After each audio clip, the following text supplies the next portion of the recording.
దేవుని పరిశుద్ధ నామానికి మహిమ కలుగునుగాక. యేసయ్య పరిశుద్ధుడు, పరిశుద్ధుడు. మనల్ని కూడా పరిశుద్ధులుగా జీవించమన్నాడు. దానికి కలిగిన సామర్థ్యాన్ని యేసయ్య ఇచ్చాడు. మనల్ని జ్ఞాపకం చేసుకుంటున్నాడు. మనల్ని బలపరుస్తున్నాడు. కీర్తనల గ్రంథము 2వ అధ్యాయము 2వ వచనం. ఎలాగా అన్యజనులు అల్లరి రేపుచున్నారు, అల్లరి రేపుచున్నారు. ఎందుకు ఈ మాటను ప్రస్తావిస్తున్నాడు భక్తుడంటే, గజిబిజి అంతా గజిబిజి. ఒక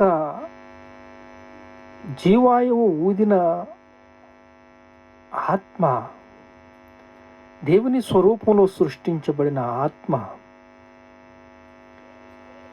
ఇలా మారిపోయినప్పుడు, ఒక ఆదాము అవ్వతో జరిగిన ఈ పనిని, ఈ క్రమేణాన్ని దేవుడు మనుషులకి ఈరోజు పని అప్పగిస్తున్నాడు.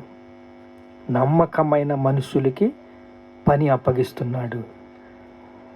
ఆ పని ఏమిటంటే, మనుషులు మారిపోయారు.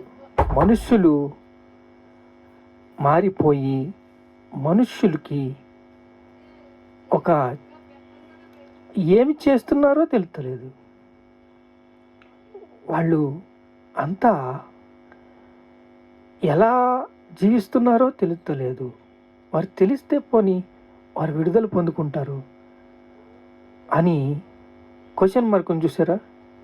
ఎలాగా అన్యజనులు అల్లరి రేపుచున్నారు. ఎక్కడ చూసినా సేవకుల్ని కొడతాం, సేవకులతో విభేదాలు.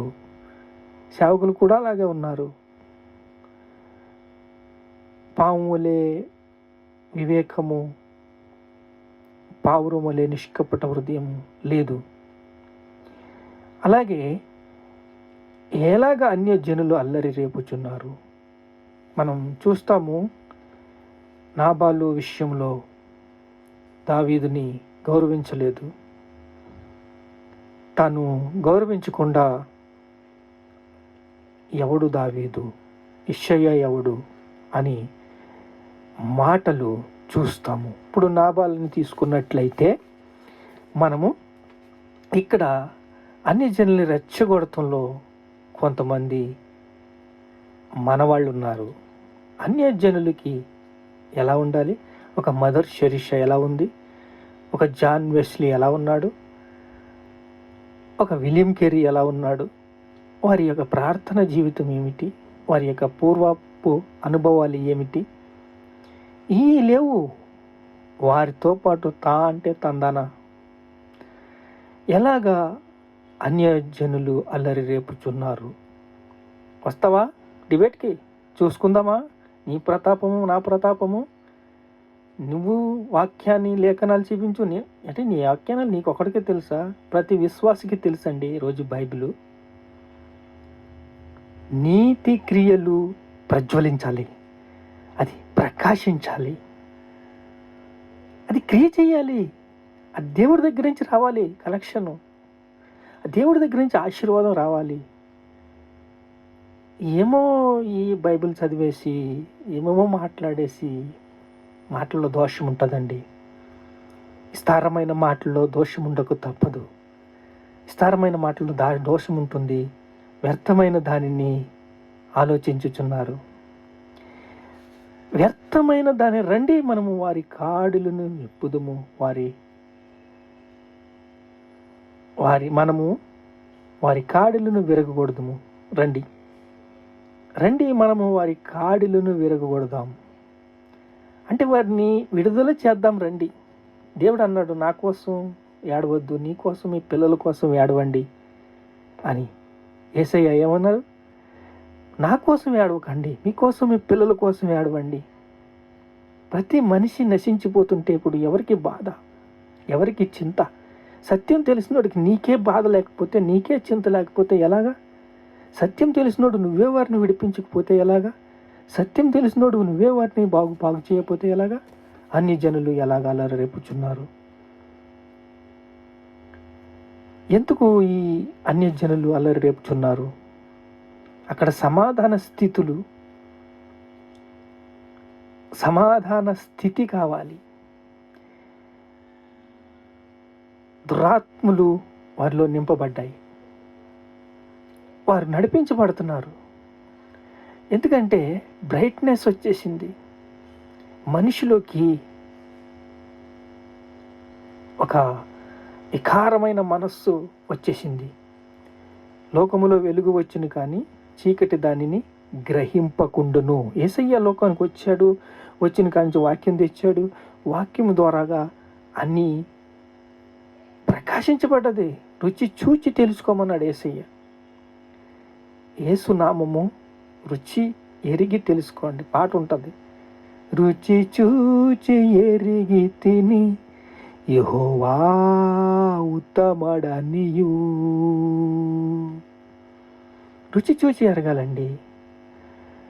వారి యొక్క ఆత్మస్థితి రోగం పట్టింది. రోగ నిరోధక శక్తి ఎక్కడుంది? యేసు నామానికి విరుగుడ. యేసు నామంలో ప్రార్థన చేస్తే, యేసు నామానికి నువ్వు జయించు, నీకు ఇస్తానన్నాడు. శత్రు బలమంతటి మీద నీకు అధికారం ఇచ్చాడు. శత్రు బలవంతుడి మీద నీకు అధికారం ఇచ్చి నువ్వు జయించు. నీతో నేనున్నాను, నీతో యుగ సమాప్తి వరకు ఉంటాను, నీతో ఉండి నిన్ను నడిపిస్తాను. ఎలాగా అన్యజనులు అల్లరి రేపుచున్నారు? క్వశ్చన్ మార్క్ ఉంటుంది. క్వశ్చన్ వేసాడు, మనకి ప్రశ్న వేస్తున్నాడు. ఎలాగా అన్యజనులు అల్లరి రేపుచున్నారు? వ్యర్థమైన దానిని ఆలోచించుచున్నారు. రండి, మనము వారి కాడిలను విరగగొడదాం, వారి కట్లు విప్పుదుము, వారి బంధకాలు తెంచుదుము. వారి కట్లు విప్పినప్పుడు వారు రక్షణ పొందుతారు. నీవు బైబిల్ పట్టుకున్న మీరు జయించినట్లయితే వారు విడుదల పొందుకుంటారు. బైబిల్ పట్టుకున్న మనము వారి క్షేమ స్థితిని ఆలోచించాలి. వారికి మతి స్థిమితం బాగాలేదు. ఎందుకంటే వారి యొక్క స్థితిని వారు గమనించలేకపోతున్నారు. ఇప్పుడు తాగుడు ఎందుకు మానతలేదు? అన్ని విషయాల్లో డాక్టర్లు కూడా తాగుతున్నారు. వారు అలవాటు. కైన వేసేవాడు మానతలేదు, డ్రగ్స్ చేసేవాడు మానతలేదు, వ్యభిచారం చేసేవాళ్ళు మానతలేదు. ఈ కారణం ఎక్కడుంది అంటే ఒక మనిషిలో నరాల్లో ఒక మనిషి యొక్క ఇమిడిపోయింది. అలా నరాల్లో ఇమిడిపోయిన ఈ యొక్క ఆత్మ ఫలము మంచితనము. ఈ మంచితనము అనేది అలవాటు చేసుకున్నట్లయితే, ఈ మంచితనముతో నువ్వు వారికి నీలో ఉన్నది ప్రార్థన బలము కావచ్చు, నీలో ఉన్నది ఆ మంచి ఏదైనా బ్యాగులు కావచ్చు, పుస్తకాలు కావచ్చు, ఏదైనా ఇచ్చి వారి మంచితనము అని వారి కనికరము రావాలి. వాటిలో ఒక కనికరము రావాలి. ఒక కనికరం, ఇది ఎవరు దేవుడు మాత్రమే చేయగలడు, ఈ మనిషి ఎవరు ఈ పని చేయలేరు అనే ఒక కృతజ్ఞత అర్పణగా మీరు మారినట్లయితే ఆ కృతజ్ఞత అర్పణ ద్వారా మార్పు పొందుతారు. మదర్ చర్చ్ అలాగే చేసింది. అనేక విషయాల్లో తను కష్టపడి రాత్రి పగలు కష్టపడి పైసా కూడబెట్టి మంచి పనులు చేసినప్పుడు ఆమెకి ఒక మంచి కరుణాదయమైన ఒక మార్పు దేవుడు వారి ద్వారా ఎంతో మందిని ఆ శ్రమ ద్వారా, ఆ ధర్మకార్యాల వల్ల అంత మంచి తనము అనేది వచ్చి వాళ్ళు చెప్తున్నారు, మనము రండి వారి కాళ్ళు విప్పుదుము. మనము కాకపోతే ఎవరు విడిపిస్తారు? ఎవరు వారి క్షేమస్థితిని చూస్తారు? ఎవరు వారిని బాగుబాగులు చూస్తారు? ప్రార్థన చేసుకుందాం. మహాపరిశుద్ధుడైన తండ్రి యేసయ్య, నాబాలు స్థితి ఈరోజు మనుషులందరికీ వచ్చిందయ్యా. నాబాలు ఎలాగా రియాక్ట్ అయ్యాడో 10 దినములైన తర్వాత యెహోవా అతనిని మొత్తెను అని బైబిల్ చెప్తుంది. అవునయ్యా, మార్పు లేని వారిని అనేక మంది నాయన నశించిపోతున్నారయ్యా. యేసయ్యా,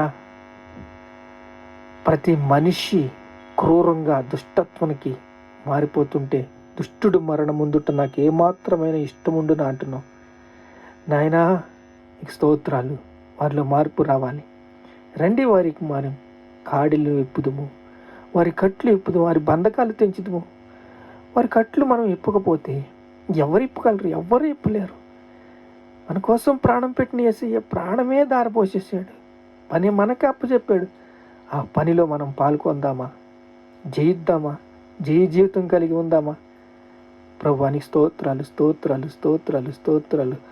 మా ఈ అర్పణను తండ్రి స్వీకరించి బలపరిచి స్థిరపరిచి సిద్ధపరచమని యేసు పరిశుద్ధ నామములో ప్రార్థన సమర్పిస్తున్నాం తండ్రి.